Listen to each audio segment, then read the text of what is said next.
প্রিয় শিক্ষার্থীরা, আসসালামু আলাইকুম। কেমন আছো সবাই? আশা করছি সুস্থ ও সুন্দর আছো, এবং সেটাই আমার চাওয়া যে তোমরা সুস্থ সুন্দর থাকলে পড়ালেখাতেও মনোযোগী হতে পারবে। আমি ইসমত জেরিন আরেকটি অনলাইন ক্লাস নিয়ে এসেছি তোমাদের জন্য। শিক্ষার্থীরা, তোমরা ইতিমধ্যে পাখির কাছে ফুলের কাছে কবিতাটি পড়েছো, যেটা তোমাদের চারুপাঠের একটি খুব সুন্দর কবিতা। পাখির কাছে ফুলের কাছে কবিতা ক্লাসটি করেছে এবং মনোযোগ দিয়ে পড়েছো কবিতাটি, এবং আশা করছি বুঝতেও পেরেছো। আজকে আমি সেই কবিতার সৃজনশীল প্রশ্ন ও উত্তর নিয়ে আলোচনা করব।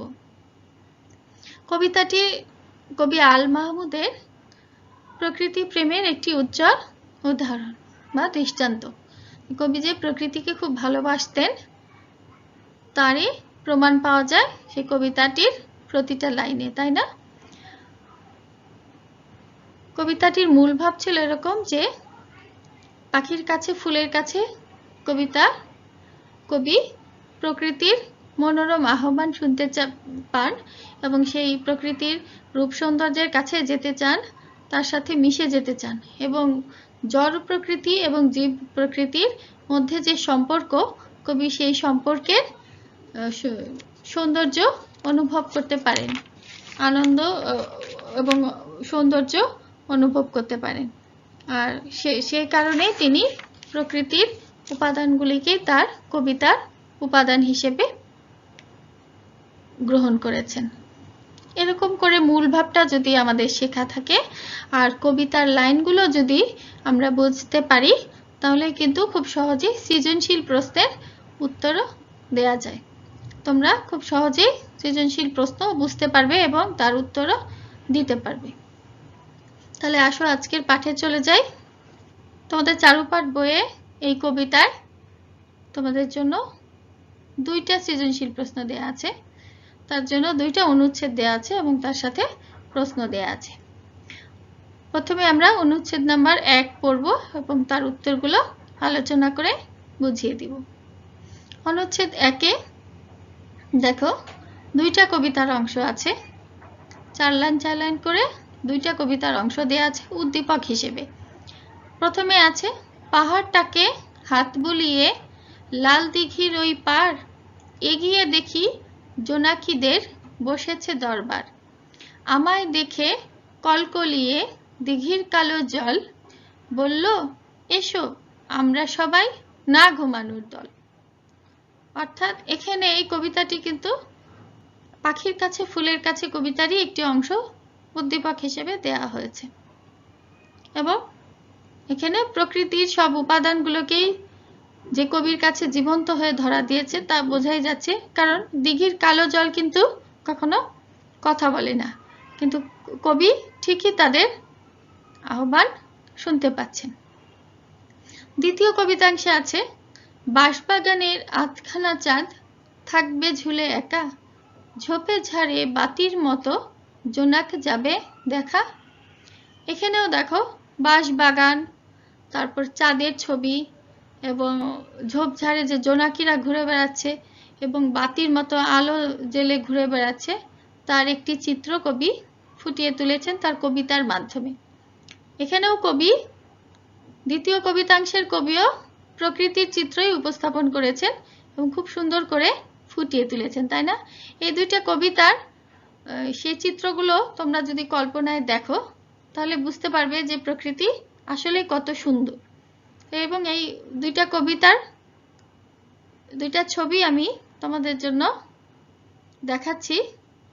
একটি ছবিতে দেখা যাচ্ছে বাঁশবাগানের মাথার উপরে চাঁদ উঠেছে, রাতের বেলার ছবি, এবং আরেকটি ছবিতে দেখা যাচ্ছে অজস্র জোনাক পোকা আলো জেলে ঘুরে বেড়াচ্ছে।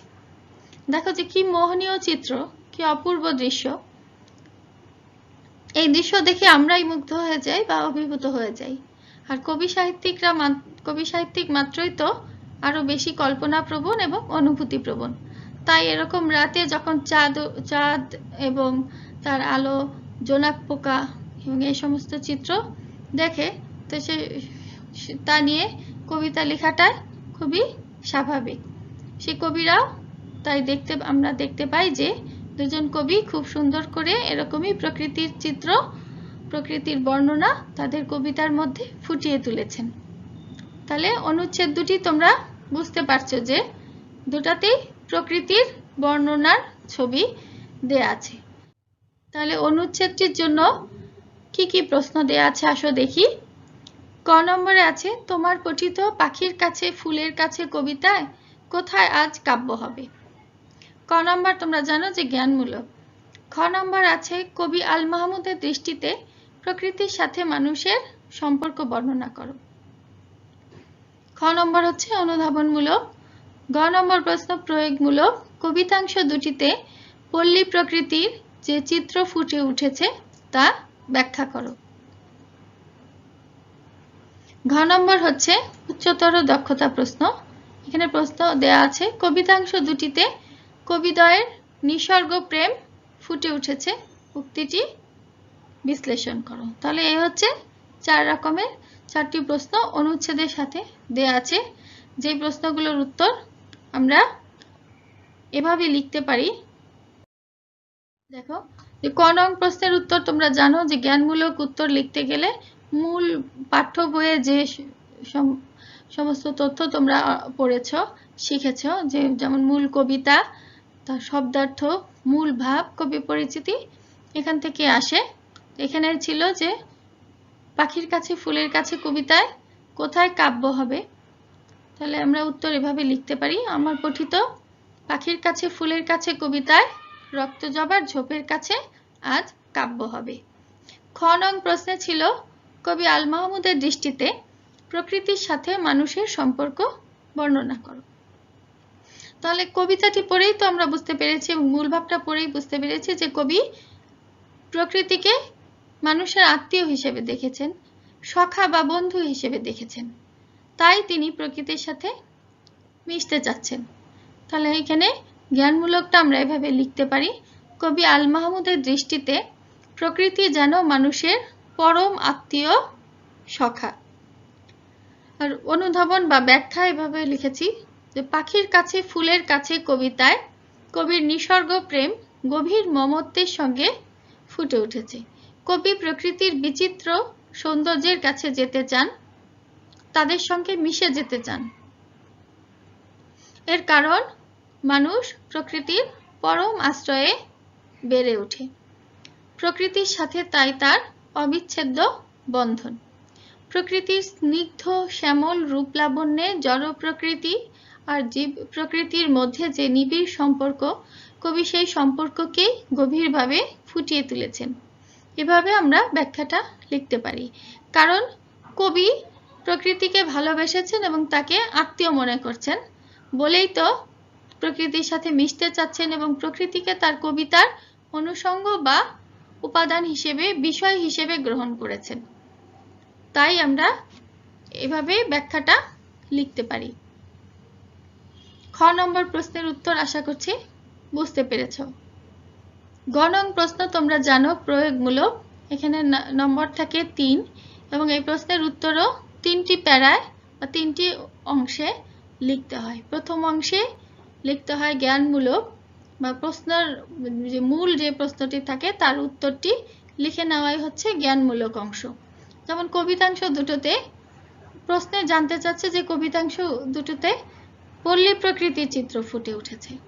তাহলে আমরা এখানে জ্ঞানমূলক অংশে উত্তর লিখতে পারি, কবিতাংশ দুটিতে পল্লী প্রকৃতির অনুপম চিত্র ফুটে উঠেছে। তাহলে দ্বিতীয় প্যারায় আমরা এখানে ব্যাখ্যা এভাবে লিখতে পারি, উদ্দীপকের প্রথম অংশটি পাখির কাছে ফুলের কাছে কবিতা থেকে নেওয়া হয়েছে। এখানে কবি পরম মমতায় পল্লী প্রকৃতির রূপ বর্ণনা করেছেন। লাল দিঘির পাড় ঘেঁষে পাহাড় দাঁড়িয়ে আছে, তার একটু সামনে এগুলেই থোকায় থোকায় জোনাক পোকা দেখা যায়, আর দিঘির কালো জলও যেন কলকলিয়ে কবির সঙ্গে কথা বলে, কবিকে জলের কাছে যাওয়ার জন্য আহ্বান করে। তাহলে এই যে পাহাড়, তারপরে দিঘির জল, তারপর জোনাক পোকার অবস্থান, জোনাক পোকাগুলো যে কবি দেখতে পাচ্ছেন, এগুলো যে পল্লী প্রকৃতিরই চিত্র, সেটাই আমরা এখানে বর্ণনা করেছি। তৃতীয় প্যারায় উদ্দীপক প্রয়োগমূলক অংশ বা উদ্দীপকের অংশটি ব্যাখ্যা করব। সেটা এভাবে আমরা বর্ণনা দিতে পারি। উদ্দীপকের দ্বিতীয় কবিতাংশেও পল্লী প্রকৃতির রূপ ফুটে উঠেছে। সেখানে দেখা যায় বাঁশবাগানের মাঝ দিয়ে আধখানা চাঁদ ঝুলে রয়েছে। ঝোপঝাড়ে জোনাকিরা আলো জেলে ঘুরে বেড়ায়। চাঁদের আলো জোনাকির সেই আলোকে আরো সুন্দর ও মোহনীয় করে তুলেছে। তাই বলা যায় দুটি কবিতাংশেই পল্লী প্রকৃতির সৌন্দর্য প্রকাশ পেয়েছে। এই দৃশ্যগুলো যেহেতু সাধারণত গ্রামাঞ্চলেই দেখা যায়, তাই বলা যায় যে কবিতাংশ দুটিতেই পল্লী বা গ্রামের প্রকৃতির চিত্র ফুটিয়ে তোলা হয়েছে। আশা করছি ব্যাখ্যা বা বর্ণনাটা তোমরা বুঝতে পেরেছো। এরপরে আছে ঘ নং প্রশ্ন। ঘ নং প্রশ্ন তোমরা জানো যে উচ্চতর দক্ষতা এই প্রশ্নটির নাম, এবং এর উত্তরে 4টি প্যারায় লিখতে হয়। এর জন্য নম্বরও থাকে 4। তাহলে ঘ নং প্রশ্নের উত্তর লেখার সময় প্রথমেই জ্ঞানমূলক অংশ লিখতে হয়। মূল যে প্রশ্নটা করা থাকে তার উত্তরটা প্রথমেই লিখে নেওয়াটাই হচ্ছে জ্ঞানমূলক। যেমন এখানে আমরা প্রশ্নটি পেয়েছিলাম যে কবিতাংশ দুটিতে কবিদ্বয়ের নিসর্গ প্রেম ফুটে উঠেছে, উক্তিটি বিশ্লেষণ করো। অর্থাৎ তোমাকে ব্যাখ্যা করতে হবে যে দুটা কবিতাংশের কবির মধ্যেই প্রকৃতি প্রেম রয়েছে, তাই তারা এই কবিতা দুটির মধ্যে প্রকৃতি চিত্র ফুটিয়ে তুলেছেন। প্রশ্নটি যদি তোমরা বুঝতে পারো তাহলে উত্তরের লেখা বা তার বর্ণনা দেওয়াও কিন্তু খুব সহজ হয়। তাহলে উত্তর আমরা এভাবে লিখতে পারি যে জ্ঞানমূলক অংশে লিখেছি কবিতাংশ দুটিতে দুজন কবি যেভাবে প্রকৃতির সৌন্দর্যের বর্ণনা দিয়েছেন তা তাদের নিসর্গ প্রেমেরই বহিঃপ্রকাশ।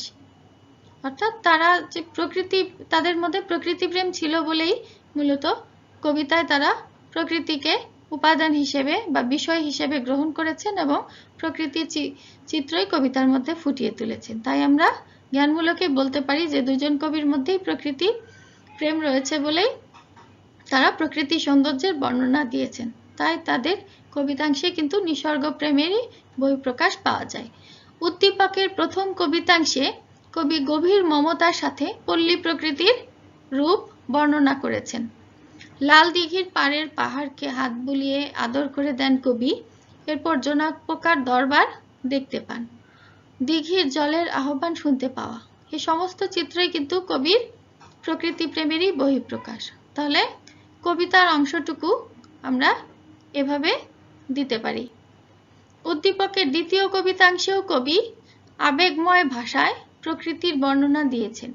বাঁশবাগানের মাঝ দিয়ে দেখা চাঁদ, ঝোপঝাড়ে জোনাক পোকার আলো জেলে ঘুরে বেড়ানো, এগুলো মূলত কবির প্রকৃতি প্রেম প্রকাশ করে।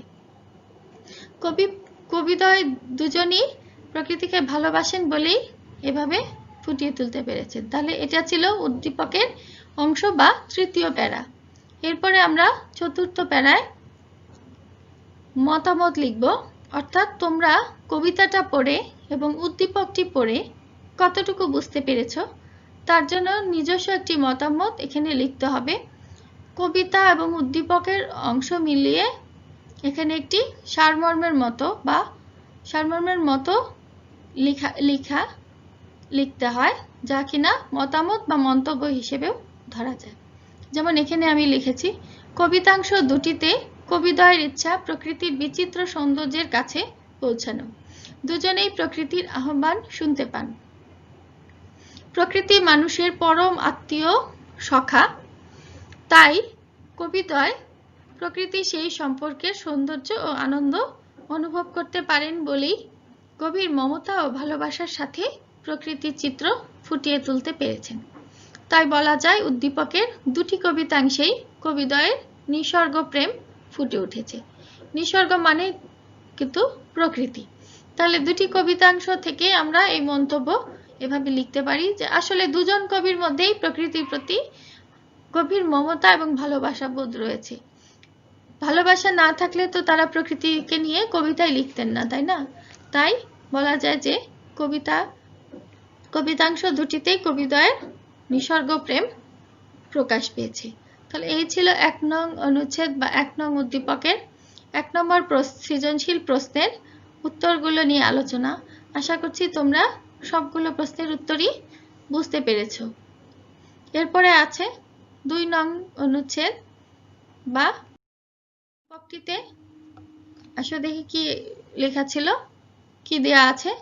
একটি টিভি চ্যানেল জীবন ও প্রকৃতির নামে একটি অনুষ্ঠান প্রচার করে। অনুষ্ঠানটিতে প্রকৃতির বিচিত্র রূপ, পাহাড়ি দৃশ্য, ঝর্ণার গতিময় ছন্দ, ফুল ও প্রজাপতির মিলন মেলা, বিভিন্ন প্রজাতির গাছপালা, বনে জীবজন্তুর অবাধ বিচরণ, বিভিন্ন কীট পতঙ্গের বিচরণ, নদ নদীর ছন্দময় গতি ইত্যাদি দেখানো হয়। শর্মিলী তার বাবার কাছে প্রশ্ন করলো, জীবন ও প্রকৃতি নামে টেলিভিশনে যে অনুষ্ঠানটি প্রচার করছে তাতে আমাদের শিক্ষণীয় কি? বাবা বললেন, এদের সহাবস্থানের মধ্যে দিয়েই প্রকৃতি পূর্ণতা পায়। এক কথায় বলা যায় এরা একে অপরের পরিপূরক। অনুচ্ছেদটাতে তোমরা বুঝতেই পারছো যে একটি টিভি চ্যানেলে অনুষ্ঠান দেখে শর্মিলী তার বাবাকে জিজ্ঞাসা করেছে যে অনুষ্ঠানটা দেখে আমরা কি শিখতে পারবো, অর্থাৎ এই অনুষ্ঠানের মধ্যে আমাদের শিক্ষণীয় কি আছে। তাহলে এই অনুচ্ছেদটার সাথে কবিতার কি সম্পর্ক আছে বলে তোমাদের মনে হয়?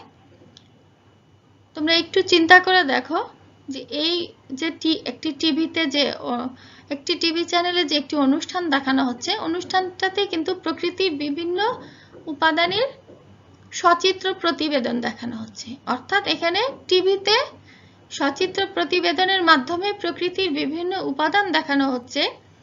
আর কবিতায় আমরা পড়েছি যে কবিতার মাধ্যমে, কাব্যের মাধ্যমে কবি প্রকৃতির উপাদানগুলোকে ফুটিয়ে তুলেছেন। অর্থাৎ দুটো কিন্তু একই রকম। দেখো যে একটি হচ্ছে কবিতার মধ্যে দিয়ে কবি প্রকৃতিকে ফুটিয়ে তুলেছেন, প্রকৃতির সৌন্দর্য উপস্থাপন করেছেন, প্রকৃতিকে তার বিষয় হিসেবে নিয়ে কাব্য রচনা করেছেন, কবিতা রচনা করেছেন। যেটা আমরা কবিতা পড়লেই প্রকৃতিকেও কল্পনায় দেখতে পাই। এটা হচ্ছে কবিতার মাধ্যমে প্রকৃতিকে দেখা। আর সৃজনশীল প্রশ্নটিতে উদ্দীপকে দেয়া আছে যে একটি টিভি চ্যানেলে দেখানো হচ্ছে। অর্থাৎ এখানে শর্মিলী নিজের চোখে দেখতে পাচ্ছে এবং তার শব্দগুলোও শুনতে পাচ্ছে। দুটোতেই কিন্তু প্রকৃতিরই বর্ণনা আমরা পাচ্ছি। তাহলে আশা করছি যে তোমরা এখানে প্রশ্ন বা উদ্দীপকটি পড়ে বুঝতে পারছো যে উদ্দীপকের সাথে কবিতার কি সম্পর্ক রয়েছে।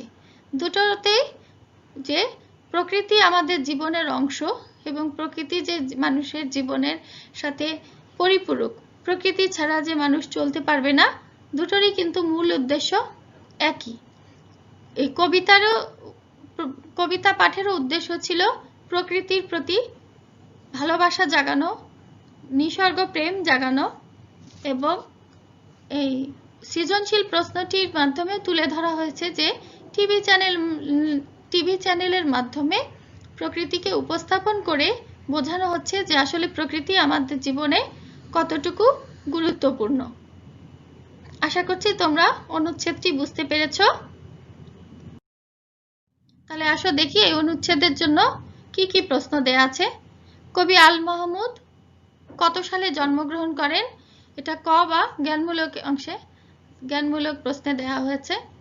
খতে আছে কবি পাখির কাছে ফুলের কাছে কবিতায় নিসর্গ প্রেম বলতে কি বুঝিয়েছেন?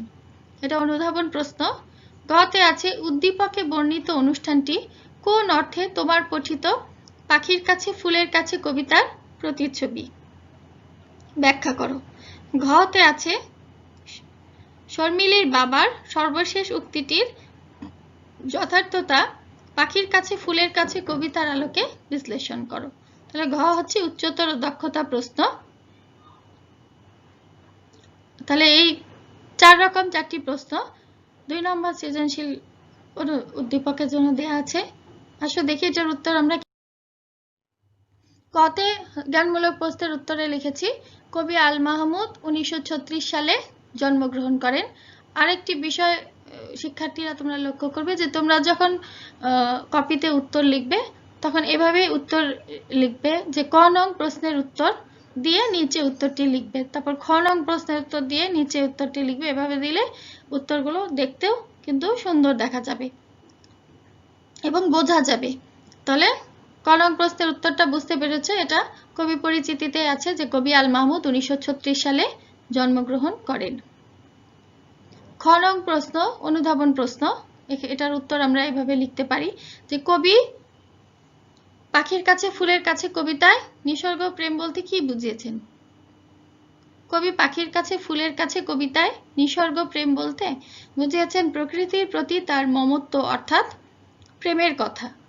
প্রকৃতির মাঝে অপার সৌন্দর্য বিরাজমান, এভাবে আমরা ব্যাখ্যা লিখতে পারি যে প্রকৃতির মাঝে অপার সৌন্দর্য বিরাজমান, বাংলাদেশের লোকজ জীবন ও পল্লী প্রকৃতির স্নিগ্ধ শ্যামল রূপ কবি আল মাহমুদের কবিতায় তাৎপর্যপূর্ণভাবে ফুটে উঠেছে। কবি প্রকৃতির বিচিত্র সৌন্দর্যের কাছে যেতে চান, তাদের সঙ্গে মিশে যেতে চান।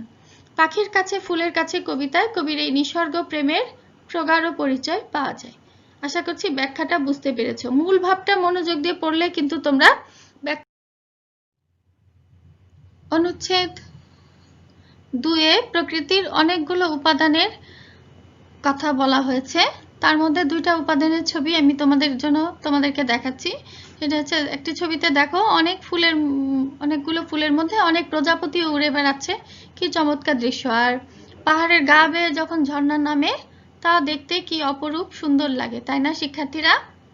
গ নং প্রশ্ন ছিল যে উদ্দীপকে বর্ণিত অনুষ্ঠানটি তোমার কোন অর্থে তোমার পঠিত পাখির কাছে ফুলের কাছে কবিতার প্রতিচ্ছবি, ব্যাখ্যা করো।